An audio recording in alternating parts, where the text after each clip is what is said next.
দেশে এখন যা অবস্থা চলতেছে, ইউনূস সরকার ক্ষমতায়ন অবস্থায় ঘটনা ঘটলো আর বিচার চাওয়া হচ্ছে তারেক রহমানের কাছে। আর এদিকে জিয়াউর রহমানের ছবি পদদলিত করা হচ্ছে। মানে পুরো দেশের রাজনীতি যেন উন্মাদ হয়ে গিয়েছে।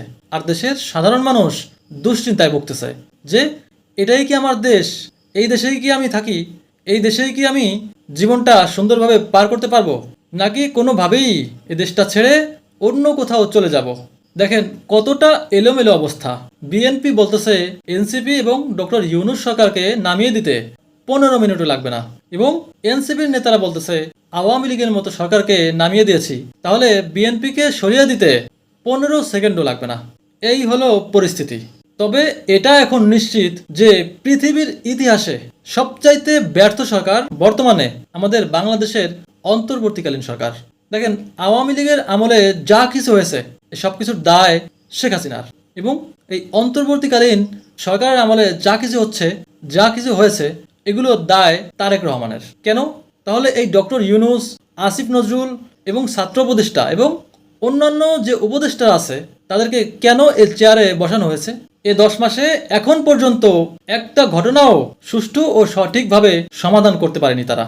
এই যে দুদিন আগে যে ঘটনাটা ঘটেছে, দর্শক আপনারা সবাই দেখেছেন। এই ঘটনা এমন একটা ঘটনা যেটা বর্ণনা করাও সম্ভব নয়, এবং আমার মনে হয় বাংলাদেশের ইতিহাসে এমন ঘটনা আগে ঘটেনি। কিভাবে পাথর দিয়ে লোকটাকে মানে দুনিয়া থেকে বিদায় করে দিল। মানে সে বিদায় হয়ে চলে যাওয়ার পরেও তাকে টেনে হিস্ট্রে বাজারের মধ্যে নিয়ে গেল, সেখানে গিয়ে তার বুকের উপর উঠে নৃত্য করলো। বড় পাথরটা যখন ছুটতেছিল সেটা একবার মাত্র দেখতে পেরেছি, এর পরের বার থেকে আর দেখার সাহস হয়নি। দর্শক আপনারা সম্পূর্ণ দেখেছেন কে কে? এই লোকটার কি অপরাধ ছিল শুধুমাত্র চাঁদা দেয়নি বলে? আবার অনেকেই দেখতেছি বলতেছে যে চাঁদার জন্য নয়, ব্যবসায়িক জেরে। আচ্ছা, যে জের ধরেই হোক এমনটা কারোর সঙ্গে করা যায়? দর্শক আপনারা দেখেছেন তার ছোট্ট একটি ছেলে কিভাবে কান্না করতেছে, কিভাবে বিচার চাচ্ছে সবার কাছে। আদৌ কি এই ছেলেটা তার বাবার বিচার পাবে? আজ দেখলাম কয়েকজনকে ধরেছে পুলিশ, তাদেরকে আদালতে আনা নেওয়া করতেছে। দেখলাম কি সাবলীল সুন্দরভাবে তারা হাঁটতেছে, সবার সাথে কথা বলতেছে এবং একটু একটু করে হাসতেছেও। কতটা পিচাস হলে এমনটা করতে পারে?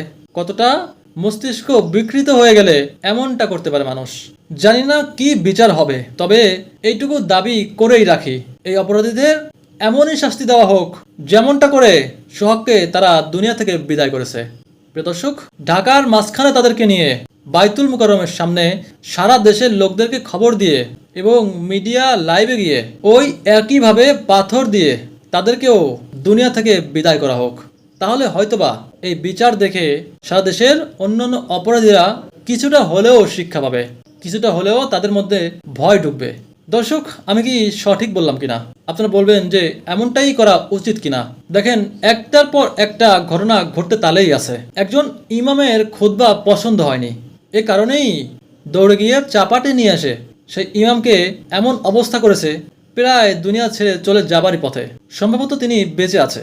জানি না এটা কেমন একটা দল, মানুষ একদমই অদৃষ্ট। আগামী নির্বাচনে এ দলের অবস্থান কোথায় থাকবে এটারও এখন কোনো ঠিক নেই। এ দলের কিছু নেতাকর্মী তাদের নিজেদের জনপ্রিয়তা টেনে হিস্ট্রে মাটিতে নামিয়ে দিয়েছে। জানি না আগামী বাংলাদেশের ভবিষ্যৎ কোথায়। দর্শক এ বিষয়ে আপনাদের মতামত জানাবেন এবং এ সব কিছুরই অবসান ঘটুক এটাই প্রত্যাশা করি। আজ এ পর্যন্ত, সবাই ভালো থাকবেন, সুস্থ থাকবেন। Bye bye.